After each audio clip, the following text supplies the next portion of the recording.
Deus seja louvado. A paz do Senhor, meus irmãos. Estamos agora no penúltimo vídeo da série Conhecendo as Dispensações.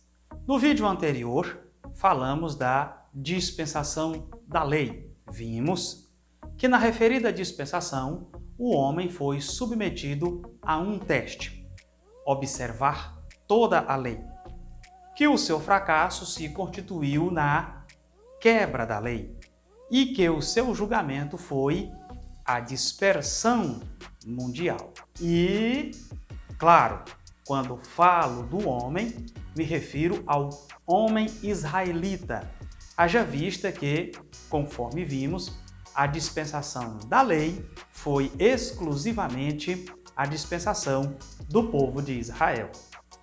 Neste vídeo, veremos sobre a sexta dispensação, a chamada dispensação da graça. Segundo o pastor Severino Pedro da Silva, esta dispensação teve início com a morte e ressurreição de nosso Senhor Jesus Cristo e terminará em plenitude com o arrebatamento da igreja.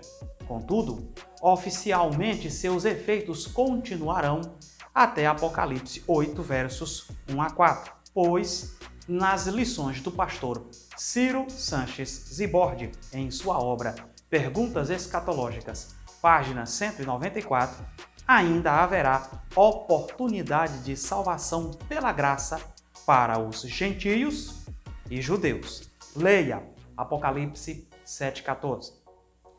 Note que a duração desta dispensação, tal como a dispensação da inocência, também é incerta. Reparem que já se passaram quase 2000 anos completos desde a morte e ressurreição de Jesus. E como não se sabe o dia e hora do arrebatamento da igreja, não podemos também definir quantos anos durará esta dispensação. O reverendo Lawrence Olson ensina que, com efeito, esta dispensação foi inaugurada no dia de Pentecoste, quando o Espírito Santo foi derramado. A experiência pentecostal do poder do Espírito Santo torna na vida dos crentes aquilo que Jesus proveu pela sua morte na cruz. Nesta dispensação, contamos também com a nova aliança no sangue de Cristo. Como Moisés foi mediador da aliança mosaica, assim Cristo é mediador da nova aliança, conforme lemos em Hebreus 8 e 6, 9 e 15, 12 e 24. Com a vinda de Cristo, a velha aliança, a mosaica, terminou, como Paulo afirma em Romanos 10, versículo 4 e Gálatas 3, 19. Contudo, há contraste entre a dispensação da lei e a dispensação da graça. A graça de Deus em Jesus Cristo é encontrar os pecadores e os justificar. A graça, neste sentido, é mais frequentemente mencionado em oposição a outro meio de salvação, a saber, primeiro, a circuncisão, segundo, a observação da própria lei, terceiro, as obras da lei. Entretanto, a graça não anulou a lei, mas antes cumpriu-a. Eu disse no vídeo anterior que, enquanto que Moisés veio em dose única, Jesus veio em dose dupla. O evangelista João diz que a lei veio por intermédio de Moisés, a graça e a verdade vieram por Jesus Cristo. A lei apontava para o problema do pecado. A graça aponta para a solução do problema do pecado.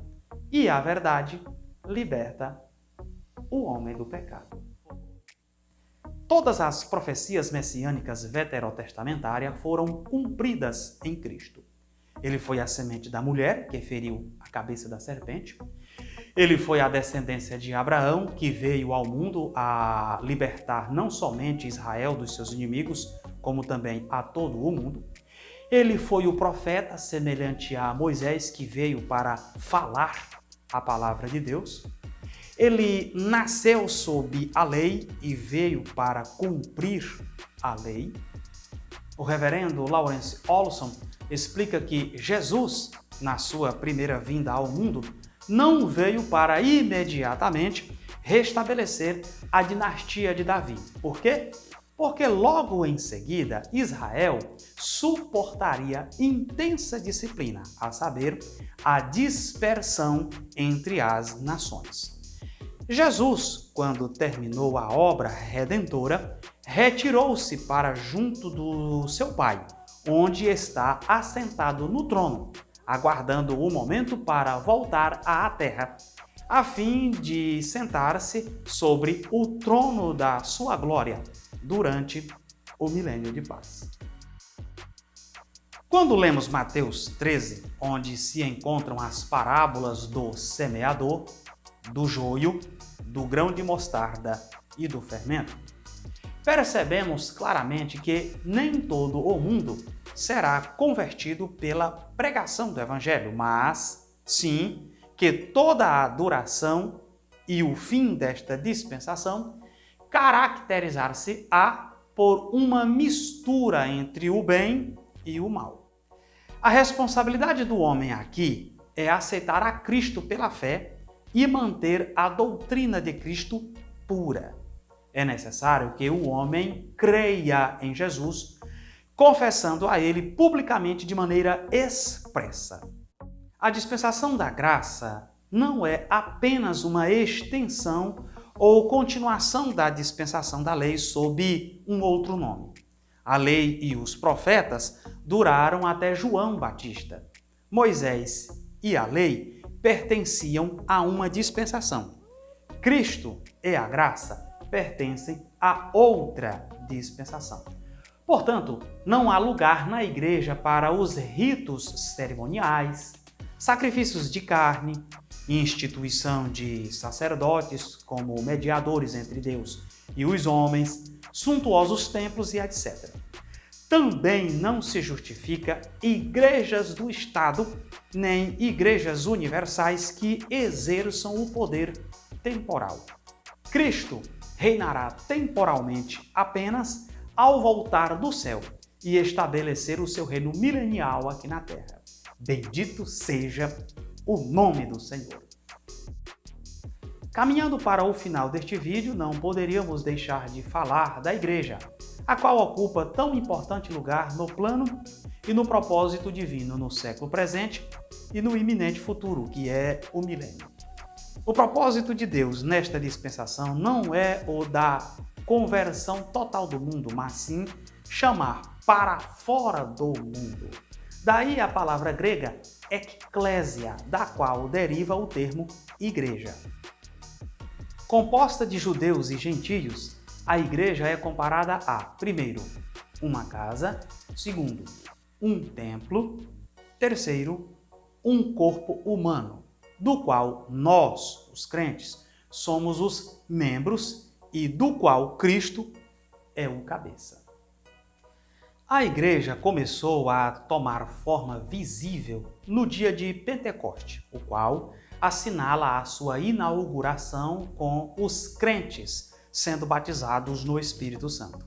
Em meio às terríveis perseguições por parte dos judeus incrédulos, seu campo de operação passou a ser o mundo todo, levando uma mensagem cujo tema era Cristo crucificado. A igreja, segundo Paulo, é um mistério. Jesus falou da sua igreja em Mateus 16, 13 a 19, revelando apenas a verdade fundamental sobre a qual ela seria edificada.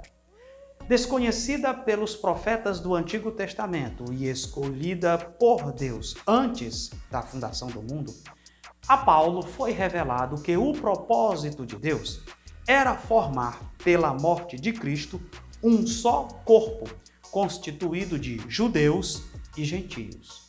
Seu aperfeiçoamento se dá através dos vários ministérios dos dons do Espírito Santo e das operações de Deus. A igreja é a noiva de Cristo, que habitará aquela gloriosa cidade vista por João descer do céu, a Nova Jerusalém. E para encerrarmos este vídeo sobre a dispensação da graça, veja o resumo na tela da tabela que estamos quase concluindo. A qual teste o homem foi submetido? Resposta: aceitar a Cristo pela fé e manter a doutrina pura. Qual foi o seu fracasso? A doutrina impura, uma igreja apóstata. Qual foi o julgamento? Deixados para seguir a falsa doutrina, deixados para o período tribulacional. Evidentemente que a igreja pura e imaculada de Jesus será arrebatada antes deste período. No próximo vídeo desta série falaremos da sétima e última dispensação, a chamada dispensação do reino. Que Deus nos abençoe e até lá.